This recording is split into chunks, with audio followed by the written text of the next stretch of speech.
Hello friends, आप सभी का स्वागत है अल्फा इंस्टीट्यूट यूट्यूब चैनल में। और आज हम लोग क्लास 11th बायोलॉजी के लिए न्यू टॉपिक डिस्कस करने वाले हैं। ठीक है, एंजाइम्स का नामकरण तथा वर्गीकरण। ठीक है, तो हम लोग एंजाइम पिछले लेक्चर में स्टडी किए थे। ठीक है, एंजाइम क्या होते हैं, यह किस तरह से कार्य करते हैं, ये सारी बातें हो गई थी। और आज के लेक्चर में हम लोग डिस्कस करेंगे एंजाइम का नामकरण कैसे किया जाता है, अर्थात या वर्गीकरण कैसे किया जाता है। ठीक है, तो आज के लेक्चर में हम लोग एंजाइम का नामकरण और वर्गीकरण डिस्कस करेंगे, साथ में सहकारक क्या डिस्कस करेंगे, सहकारक के बारे में डिस्कस करने वाले हैं। ठीक है, ओके, तो चलिए स्टार्ट करते हैं। सबसे पहले हम लोग बात करते हैं एंजाइम के नामकरण या वर्गीकरण की। ठीक है, तो देखिए जो एंजाइम का नामकरण होता है, इसके लिए पहला जो विधि है, इसके लिए दो विधियां हैं। एक पहली विधि है क्रियाधार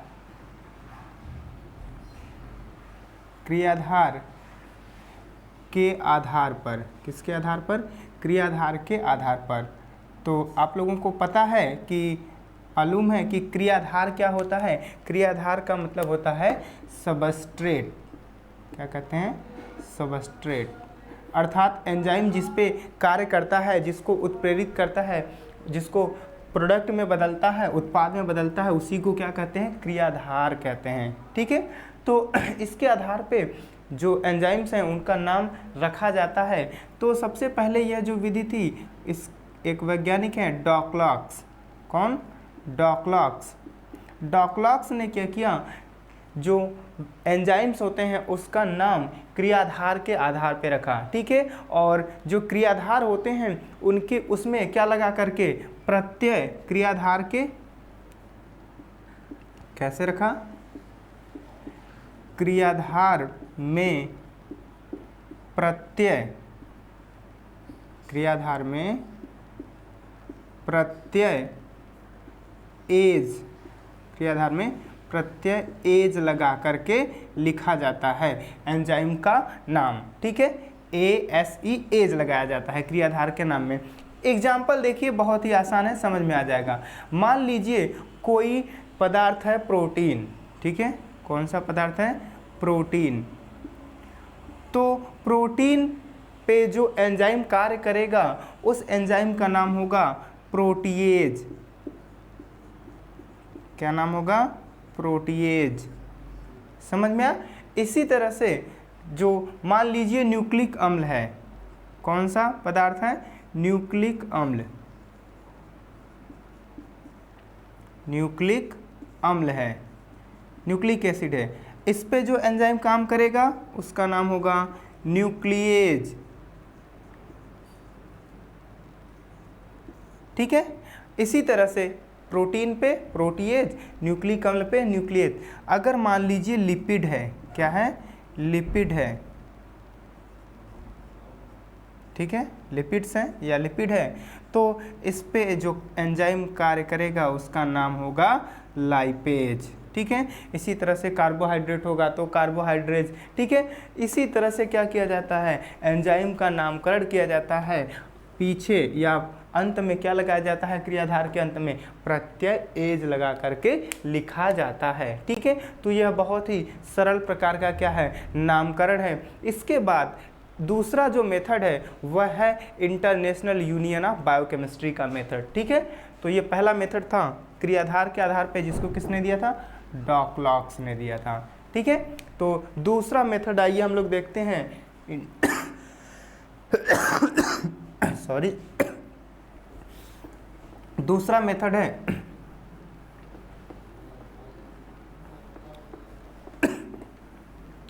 इंटरनेशनल यूनियन ऑफ बायोकेमिस्ट्री।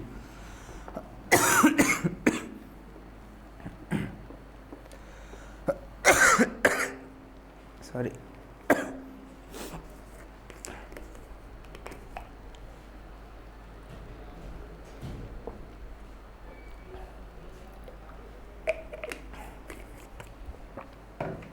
थोड़ी खांसी आ रही है फ्रेंड्स। ठीक है, तो देखिए सेकेंड मेथड क्या है? IUB means international union of biochemistry, of biochemistry. ठीक है, तो ये जो यूनियन है कब इस्टेब्लिश हुआ? 1961 टू 1964 में ये यूनियन क्या हुआ? इस्टेब्लिश्ड हुआ।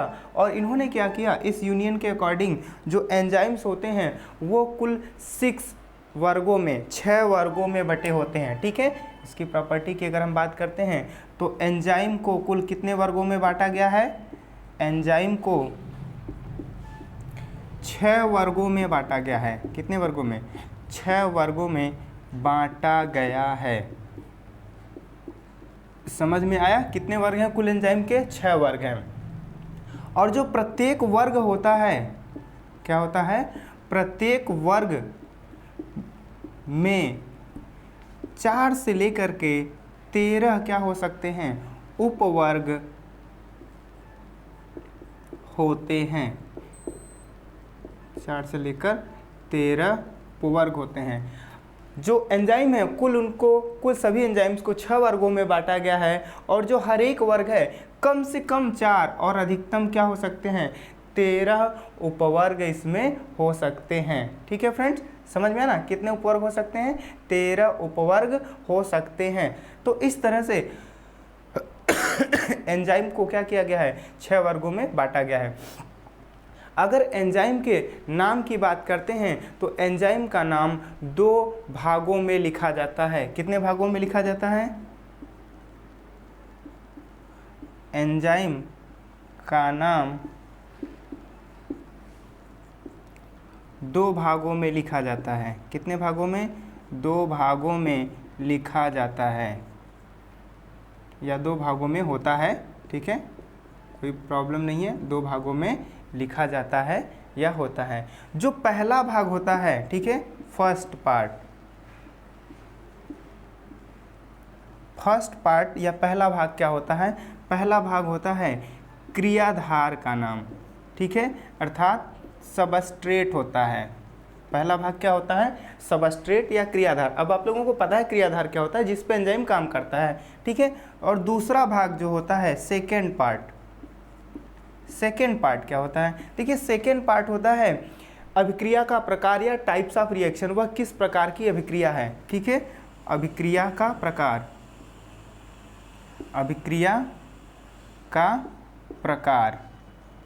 ठीक है, या फिर आप कह सकते हैं टाइप्स ऑफ रिएक्शन का टाइप क्या है? ठीक है, अभिक्रिया का प्रकार या टाइप्स ऑफ रिएक्शन किस प्रकार की अभिक्रिया होती है, तो दूसरे पार्ट में ये लिखा जाता है। ठीक है, समझ में आया? 2 भाग होते हैं और ब्रैकेट में उसका एक ट्रिवियल नेम लिखा जाता है या कॉमन नेम लिखा जाता है। ठीक है ना? और देखिए, हर एक एंजाइम का क्या होता है? एक सिस्टमिक कोड होता है। ठीक है, क्या होता है? एंजाइम का सिस्टमिक कोड होता है। क्या होता है? सिस्टमिक कोड होता है। ठीक है, और यह जो सिस्टमिक कोड होता है यह कितने अंकों का होता है? 4 अंकों का होता है। कितने अंकों का होता है? 4 अंकों का होता है। तो इस तरह से एंजाइम कोड हम लोग लिखते हैं। ठीक है, जैसे 2711। ठीक है, ये क्या है? एक एंजाइम कोड है। ठीक है, किस एंजाइम का कोड है? ATP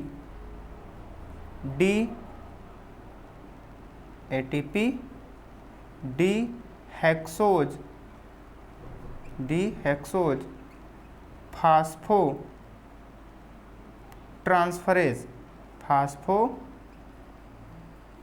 transferase. ठीक है, तो ये है एंजाइम का पूरा नाम। देखिए, इसमें एटीपी और डीहेक्सोज क्या है? सबस्ट्रेट है, और फास्फोट्रांसफरेज क्या है? टाइप्स ऑफ रिएक्शन है, और इसका कॉमन नेम होता है हेक्सोकाइनेज। क्या होता है? हेक्सोकाइनेज, जिसको ट्रिवियल नेम कहते हैं। तो ये ब्रैकेट में लिखा जाता है। देखिए, जो पहला एंजाइम कोड का पहला लेटर होता है फर्स्ट डिजिट। क्या होता है? फर्स्ट डिजिट क्या रिप्रेजेंट करता है? फर्स्ट डिजिट रिप्रेजेंट करता है क्लास को। ठीक है, सेकेंड डिजिट क्या रिप्रेजेंट करता है? सेकेंड डिजिट रिप्रेजेंट करता है सब क्लास को। किसको रिप्रेजेंट करेगा? सब क्लास को, ठीक है। और इसी तरह थर्ड डिजिट क्या रिप्रेजेंट करता है? सब क्लास को। थर्ड डिजिट क्या रिप्रेजेंट करता है? सब क्लास को रिप्रेजेंट करता है या प्रदर्शित करता है। फोर्थ जो डिजिट होता है यह एंजाइम का स्पेसिफिक नंबर होता है। क्या होता है? एंजाइम का स्पेसिफिक नंबर होता है फोर्थ डिजिट, ठीक है। तो इस तरह से ये एंजाइम का कोड होता है जो क्या करता है 4 अंकों का होता है और जिसमें हर एक डिजिट क्या होता है? पहला डिजिट क्लास, दूसरा सब क्लास, तीसरा सब क्लास और चौथा क्या होता है? स्पेसिफिक नंबर को बताता है एंजाइम के, ठीक है। तो ये जो कोड है किसका है? एटीपी डीहेक्सोज फास्फोट्रांसफरेज एंजाइम का कोड है जिसको कॉमनली, ठीक है, क्या कहते हैं? हेक्सोकाइनेज कहते हैं, ठीक है। इस तरह से क्या होता है? एंजाइम का वर्गीकरण किया गया है और एंजाइम का नामकरण किया जाता है, ठीक है। किसके द्वारा? इंटरनेशनल यूनियन ऑफ बायोकेमिस्ट्री के द्वारा, ठीक है। अब हम लोग क्या करेंगे? बात करेंगे कुल जो एंजाइम के 6 क्लास हैं, ठीक है, वो कौन कौन से क्लास है, हर एक क्लास को डिस्कस करेंगे, ठीक है फ्रेंड्स। तो आगे इसको रफ कर दिया जाए, तो आइए देखते हैं।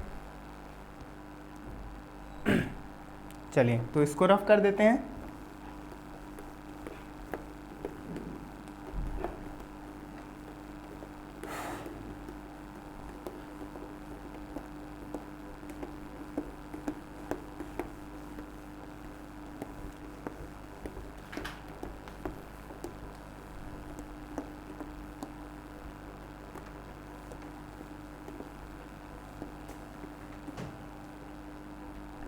ठीक है, तो हम लोगों ने कहा एंजाइम को कुल कितने क्लास में बांटा गया है? कितने वर्गों में? 6 वर्गों में बांटा गया है। तो जो पहला वर्ग है वो होता है ऑक्सीडो, कौन सा वर्ग है? ऑक्सीडो रिडक्टेज, ऑक्सीडो रिडक्टेज,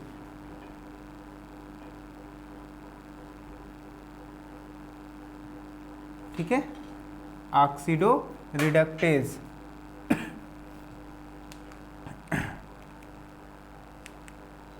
ठीक है, देखिए ये जो वर्ग होता है ऑक्सीडो रिडक्टेज का, कौन सा वर्ग है? पहला वर्ग है। इस वर्ग के जो एंजाइम होते हैं, इस वर्ग के जो एंजाइम होते हैं कौन सी अभिक्रिया को प्रेरित करते हैं?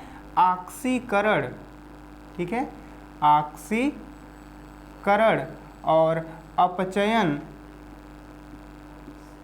अभिक्रिया को प्रेरित करते हैं। क्या करते हैं?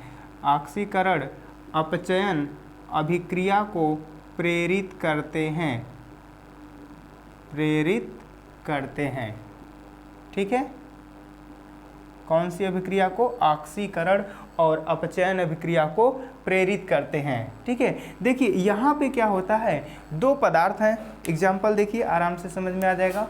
मान लीजिए एक क्या है? S1 है और दूसरा क्या है? S2 है, ठीक है। तो एक क्या है? ऑक्सीडाइज फॉर्म में है। किस फॉर्म में है? ऑक्सीडाइज फॉर्म में है। और एक क्या है? रिड्यूस फॉर्म में है, ठीक है।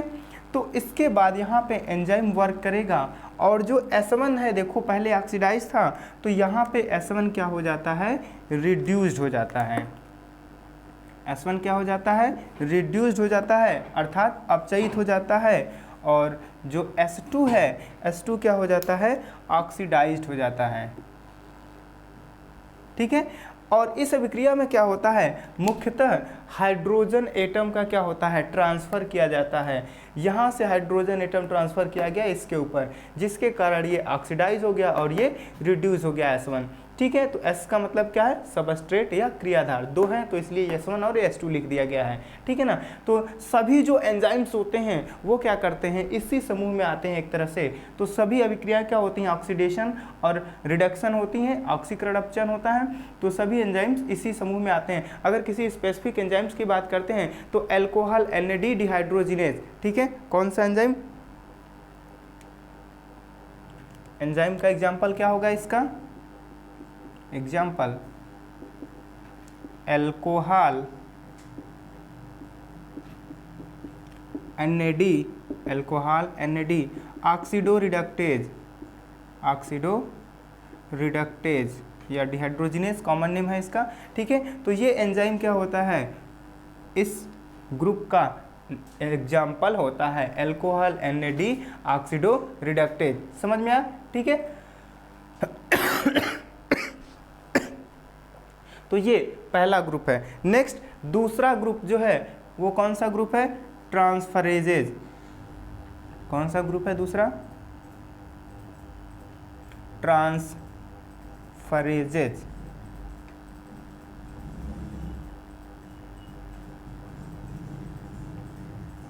ट्रांसफरेजेज। अब यहाँ पे देखिए क्या होता है, ट्रांसफरेजेज के जो एंजाइम होते हैं वो क्या करते हैं, एंजाइम हाइड्रोजन के अलावा, किसके अलावा, हाइड्रोजन के अलावा, मतलब हाइड्रोजन को छोड़ करके कोई दूसरे, ठीक है, दूसरे ग्रुप का, दूसरे समूहों का क्या करते हैं, समूहों का स्थानांतरण करते हैं, स्थानांतरण करते हैं। समझ में आया, स्थानांतरण करते हैं, ठीक है। देखिए क्या होता है, यहाँ पे मान लीजिए कोई सबस्टेंस है A, इससे जुड़ा है X और यहाँ पे ये है B, ठीक है। अब यहाँ पे एंजाइम इस अभिक्रिया को कैटलाइज करेगा, ये जो X A से जुड़ा था अब किससे जुड़ जाएगा, B से जुड़ जाएगा, तो क्या बन जाएगा A प्लस BX। समझ में आया। देखो ग्रुप जो कि A के पास था किसके पास स्थानांतरित कर दिया गया, B के पास ट्रांसफ़र कर दिया गया, ठीक है। तो ये हाइड्रोजन नहीं होगा, इसमें हाइड्रोजन होता है। तो ये क्या होता है, एंजाइम हाइड्रोजन के अलावा दूसरे समूहों का स्थानांतरण करते हैं, ठीक है। तो दूसरे समूह का एक क्रियाधार से दूसरे क्रियाधार पे क्या कर देते हैं, स्थानांतरण कर देते हैं, ठीक है। इसका जो एग्जाम्पल होगा, ठीक है, अभी अभी हम लोगों ने डिस्कस किया है, तो हेक्सोकाइनेज एंजाइम। कौन सा एंजाइम, हेक्सोकाइनेज, ठीक है। समझ में आया। तो इसका साइंटिफिक नेम क्या होता है, ATP डिहेक्सोज फास्फोट्रांसफरेज। क्या होता है इसका नाम, ATP डिहेक्सोज फास्फोट्रांसफरेज, फास्फोट्रांसफरेज, क्योंकि यहाँ पे क्या होता है, फास्फेट ग्रुप का क्या होता है, ट्रांसफर होता है, फास्फोट्रांसफरेज। समझ में आया ना। तो ये होता है हेक्सोकाइनेज, ठीक है, जिसका नाम क्या होता है, ATP डिहेक्सोज फास्फोट्रांसफरेज, दूसरे ग्रुप का एग्जाम्पल है, ठीक है। इसके बाद तीसरा ग्रुप है हाइड्रोलेजेज। तीसरा ग्रुप क्या है, हाइड्रोलेजेज है। तीसरा समूह क्या है, हाइड्रोलेजेज, ठीक है। तो इसको रफ किया जाए, फिर इसके बाद तीसरे समूह की बात करेंगे। दो समूह हो गए,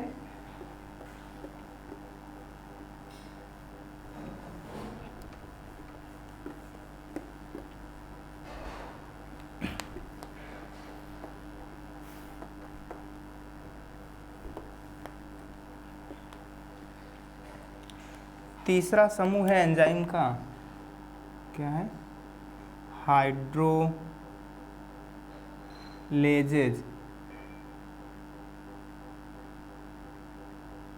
हाइड्रोलेजेज, समझ में आया। तीसरा समूह क्या है, हाइड्रोलेजेज है, ठीक है। इसको इस तरह से लिख सकते हैं, हाइड्रोलेजेज। चलिए, तो हाइड्रोलेजेज के जो एंजाइम्स होते हैं, इस समूह के जो एंजाइम होते हैं वो क्या करते हैं, जल की सहायता से अपघटन करते हैं, जल अपघटन करते हैं, ठीक है। एंजाइम क्या करते हैं, एंजाइम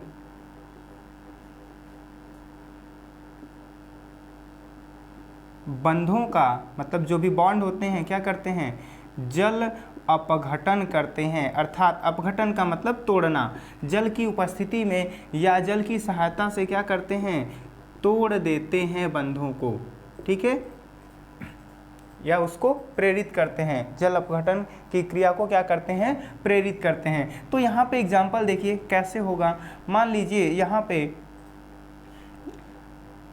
X है और ये Y से क्या है, अटैच्ड है बंध के द्वारा, ठीक है। अब इसका क्या किया जाएगा, H2O अर्थात जल की उपस्थिति में अपघटन कर दिया जाएगा, तो ये बन जाएगा X और Y, ठीक है, समझ में आया? इस प्रकार से जल अपघटन किया जाता है। ठीक है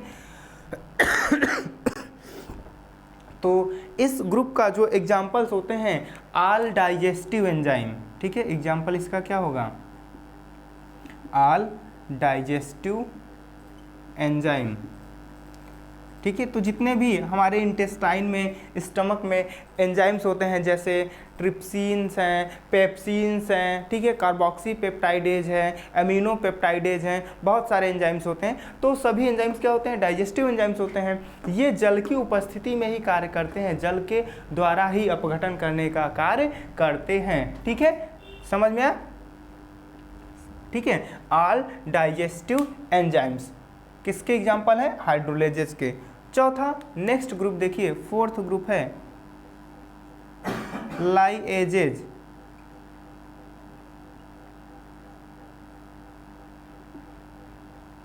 ठीक है, लाइएजेज।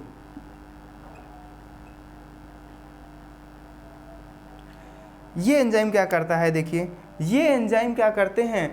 अपघटन, जल के अलावा, ठीक है, क्या करते हैं? जल के अलावा अपघटन करते हैं, और साथ ही क्या होता है? द्विबंधों का, ठीक है, किसका? द्विबंधों का, अर्थात डबल बॉन्ड का निर्माण होता है। क्या होता है यहाँ पे? जल के बिना ही अपघटन होता है। जल के बिना अपघटन को प्रेरित करते हैं। जल के बिना अपघटन को क्या करते हैं? प्रेरित करते हैं। कौन से एंजाइम? लाइएजेज। और क्या होता है? द्विबंधों का निर्माण होता है। तो बहुत इंपॉर्टेंट है, महत्वपूर्ण है। क्या होगा? द्विबंधों का निर्माण होता है। डबल बॉन्ड का क्या होता है? निर्माण होता है। समझ में आया ना? डबल बॉन्ड बनेगा यहाँ पे। कैसे बनेगा? आइए देखते हैं। देखिए, यहाँ पे क्रियाधार है, यहाँ पे क्रियाधार, ये रहा X और यहाँ पे Y। ठीक है, अब क्या होता है? इन बंधों को एंजाइम्स तोड़ देते हैं, तो एंजाइम प्रेरित करते हैं, तो X Y के साथ जुड़ जाता है, और प्लस क्या होता है? कार्बन और कार्बन के बीच क्या होता है? डबल बॉन्ड बन जाता है। ठीक है, तो ये जल के बिना क्या करते हैं? अपघटन को प्रेरित करते हैं। तो यहाँ पे अपघटन हुआ और इसको इसके साथ जोड़ दिया गया, और यहाँ पे क्या हो गया? डबल बॉन्ड का निर्माण हो गया, द्विबंध का निर्माण हो जाता है। तो इस प्रकार से ये होते हैं एंजाइम लाइएजेज। एग्जाम्पल्स की अगर हम बात करते हैं तो इसका एग्जाम्पल है जैसे एल्डोलेज। कौन सा एंजाइम? एल्डोलेज। ये एंजाइम क्या करता है? द्विबंध का निर्माण करता है। ठीक है, तो ये चौथा ग्रुप था लाइएजेज। इसके बाद है नेक्स्ट है, पांचवा ग्रुप है आइसोमरेजेज। ठीक है, तो इसको फिर रफ करना पड़ेगा, फिर आगे हम लोग देखते हैं। नेक्स्ट पांचवा ग्रुप क्या है? आइसोमरेजेज। ठीक है फ्रेंड्स, तो इसको रफ कर देते हैं।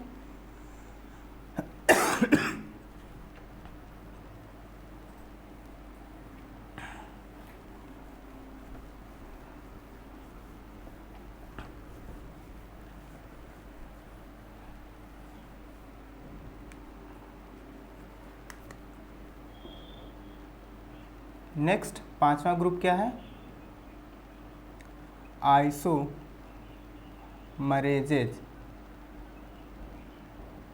ठीक है, आइसोमरेजेज। देखिए, तो ये एंजाइम क्या करते हैं? आइसोमर्स को, आइसोमर्स जानते हैं? आइसोमर्स किसको कहते हैं? जिसका क्या होता है? जो अणुसूत्र होता है वह समान हो, लेकिन उसकी संरचना क्या हो? भिन्न भिन्न हो, तो उनको क्या कहते हैं? आइसोमर्स कहते हैं। तो आइसोमर के इंटर कन्वर्जन को प्रेरित करते हैं। इंटर कन्वर्जन को प्रेरित करते हैं। इंटर कन्वर्जन को प्रेरित करते हैं। प्रेरित करते हैं। ठीक है, तो आइसोमर्स देखिए अलग अलग तरह के हो सकते हैं, जैसे ऑप्टिकल आइसोमर्स होते हैं, DL आइसोमर्स होते हैं, ज्योमेट्रिकल आइसोमर्स होते हैं, पोजिशनल आइसोमर्स होते हैं। ठीक है, अलग अलग टाइप के आइसोमर्स होते हैं ना। कौन से आइसोमर?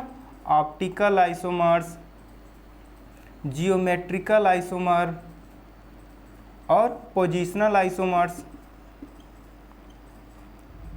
तो इन सभी आइसोमर्स को क्या किया जाता है? आइसोमरेज एंजाइम के द्वारा आपस में एक दूसरे में क्या किया जाता है? परिवर्तित किया जाता है। ठीक है, तो एग्जाम्पल्स की अगर हम बात करते हैं तो इसका एक एग्जाम्पल हो जाएगा एलेनिन रेसिमेज, एलेनिन रेसिमेज, ठीक है। तो ये डी और एल एलेनिन को क्या करता है, आपस में कन्वर्ट करता रहता है। इसी तरह से डी ग्लूकोज होता है, एल ग्लूकोज होता है, तो वहाँ पे ठीक है जो हेक्सोज आइसोमरेज होगा वह डी ग्लूकोज को एल आइसोमरेज में क्या करता है, एल ग्लूकोज में कन्वर्ट करता रहता है, ठीक है। तो आइसोमर्स का कन्वर्जन कौन करता है, आइसोमरेजेज एंजाइम करते हैं, ठीक है, समझ में आया। तो ये 5वां क्लास है और इसके बाद है नेक्स्ट है 6th क्लास है लाइगेजेज, ठीक है, लाइगेजेज। तो लाइगेजेज, ठीक है। तो ये जो लाइगेजेज एंजाइम्स होते हैं ये क्या करते हैं, ये बंध निर्माण को प्रेरित करते हैं, ये विखंडन, ये अपघटन को नहीं प्रेरित करते हैं। ये क्या करते हैं, यौगिकों को आपस में जोड़ने को प्रेरित करते हैं। क्या करते हैं, जो यौगिक होते हैं, यौगिक या यौगिकों के जुड़ने को प्रेरित करते हैं, यौगिकों के जुड़ने को क्या करते हैं, प्रेरित करते हैं।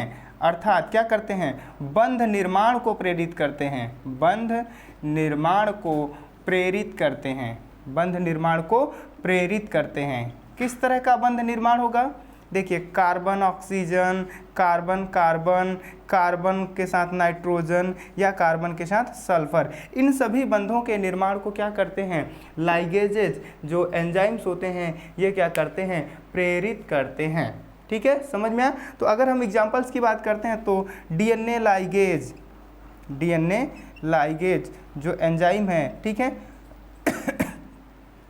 इस लाइगेजेस क्लास का एक एंजाइम्स है जो क्या करता है, ठीक है, डीएनए को आपस में, डीएनए के जो खंड होते हैं जहाँ पे कटान होता है वहाँ पे डीएनए को आपस में जोड़ता है, ठीक है, डीएनए लाइगेजेस। तो इस प्रकार से क्या है, ये 6 वर्ग हो गए या 6 क्लास हो गए जिन किसके, एंजाइम्स के, ठीक है, एंजाइम्स के ये सभी 6 समूह हो चुके हैं। इसके बाद हम लोग बात करेंगे किसकी, सहकारक या कोफैक्टर क्या होता है, ठीक है फ्रेंड्स। तो आगे देखते हैं सहकारक या कोफैक्टर्स क्या होते हैं। चलिए तो इसको रफ कर दिया जाए,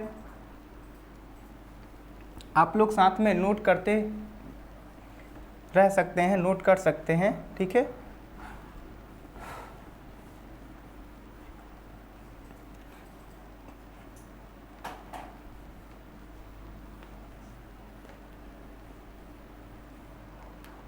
तो अब हम लोग बात करने वाले हैं सहकारक, सहकारक अर्थात कोफैक्टर, ठीक है। आप लोग जानते हैं कि सभी एंजाइम क्या होते हैं, प्रोटीन होते हैं, सभी एंजाइम क्या होते हैं, प्रोटीन होते हैं। तो प्रोटीन के अलावा कुछ अन्य पदार्थ जो कि प्रोटीन के साथ जुड़ करके क्या करते हैं, प्रोटीन की जो सक्रियता है उसको बढ़ा देते हैं, उन्हें कहा जाता है सहकारक, ठीक है, क्या कहते हैं, सहकारक। ये क्या करते हैं, जो एंजाइम है, सहकारक क्या करते हैं, एंजाइम की सक्रियता को बढ़ा देते हैं, एंजाइम की सक्रियता को बढ़ाने का कार्य करते हैं या बढ़ा देते हैं, ठीक है, समझ में आया। ये क्या करते हैं, सह एंजाइम एंजाइम की सक्रियता को बढ़ा देते हैं। ये प्रोटीन नहीं होते हैं, ये प्रोटीन के अलावा अन्य पदार्थ होते हैं, ठीक है, प्रोटीन के अलावा क्या होते हैं, अन्य पदार्थ होते हैं, प्रोटीन के अलावा अन्य पदार्थ होते हैं, प्रोटीन नहीं होंगे, ठीक है, समझ में आया ना। तो ये प्रोटीन के अलावा क्या होते हैं, अन्य पदार्थ होते हैं, प्रोटीन नहीं होते हैं, क्लियर है, प्रोटीन नहीं होंगे। सामान्यतः जो सहकारक होते हैं यह 3 प्रकार के होते हैं। कितने प्रकार के होते हैं, 3 प्रकार के होते हैं। देखिए, एक होता है प्रोस्थेटिक ग्रुप, क्या होता है, प्रोस्थेटिक ग्रुप, और दूसरा होता है कोएंजाइम, ठीक है, और तीसरा होता है आयंस, ठीक है, आयंस होते हैं।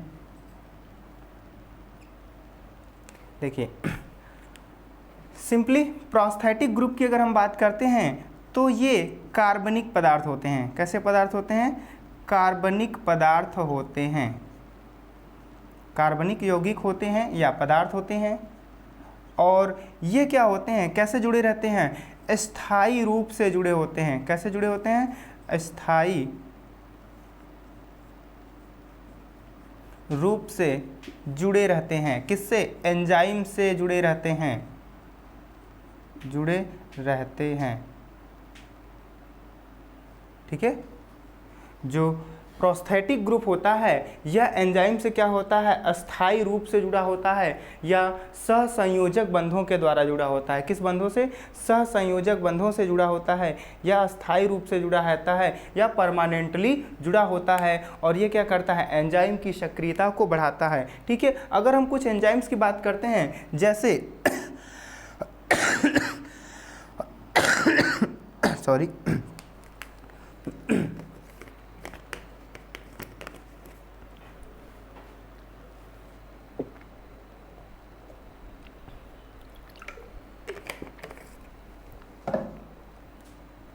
ठीक है, ध्यान से देखिए।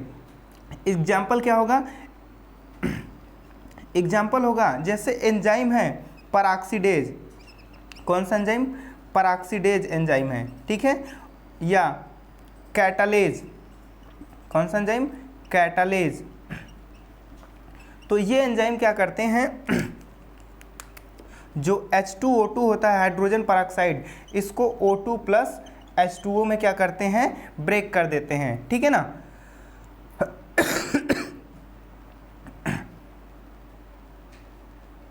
H2O2 को किस में ब्रेक करते हैं, वाटर और ऑक्सीजन में क्या करते हैं, ब्रेक कर देते हैं। कौन, परऑक्सीडेज और कैटालेज एंजाइम। इसमें हिम ग्रुप क्या होता है, हिम ग्रुप प्रोस्थेटिक ग्रुप की तरह जुड़ा होता है। कौन सा ग्रुप, हिम ग्रुप क्या होता है, प्रोस्थेटिक ग्रुप होता है, जो परऑक्सीडेज और कैटालेज एंजाइम के साथ जुड़ा रहता है। परऑक्सीडेज और कैटालेज एंजाइम के साथ कौन सा ग्रुप प्रोस्थेटिक ग्रुप होता है, हिम ग्रुप। इसमें क्या होता है, प्रोस्थेटिक ग्रुप होता है। ठीक है, कोएंजाइम की अगर हम बात करते हैं, तो जो कोएंजाइम होते हैं यह भी कैसे होते हैं, कार्बनिक यौगिक होते हैं। कैसे यौगिक होते हैं, कार्बनिक यौगिक होते हैं। ठीक है, लेकिन ये एंजाइम के साथ अस्थायी रूप से जुड़े होते हैं। कैसे जुड़े होते हैं, अस्थायी रूप से जुड़े होते हैं।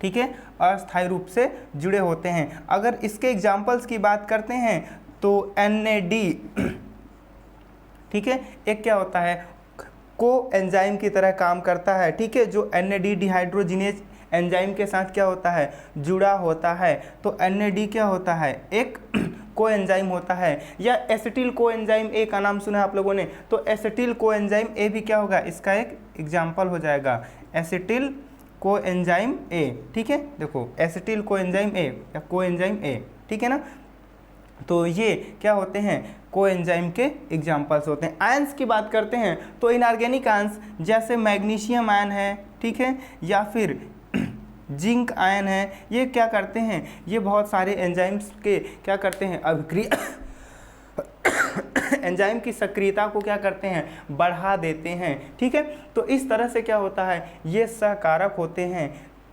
3 प्रकार के, जो क्या करते हैं, एंजाइम की सक्रियता को बढ़ाने का कार्य करते हैं फ्रेंड्स। ठीक है, तो आज के लेक्चर में एंजाइम्स के सभी पॉइंट्स क्या हो गए, कंप्लीट हो गए। और इसी के साथ साथ हमारा ये जो चैप्टर है जैविक अणु, बायोमॉलिक्यूल्स, ये चैप्टर भी क्या होता है, कंप्लीट हो जाता है। तो इसके बाद हम लोग क्या करेंगे, नेक्स्ट चैप्टर स्टार्ट करेंगे नेक्स्ट क्लास में। ठीक है फ्रेंड्स, तो आज के लेक्चर में इतना ही, मिलते हैं अब हम लोग नेक्स्ट क्लास में।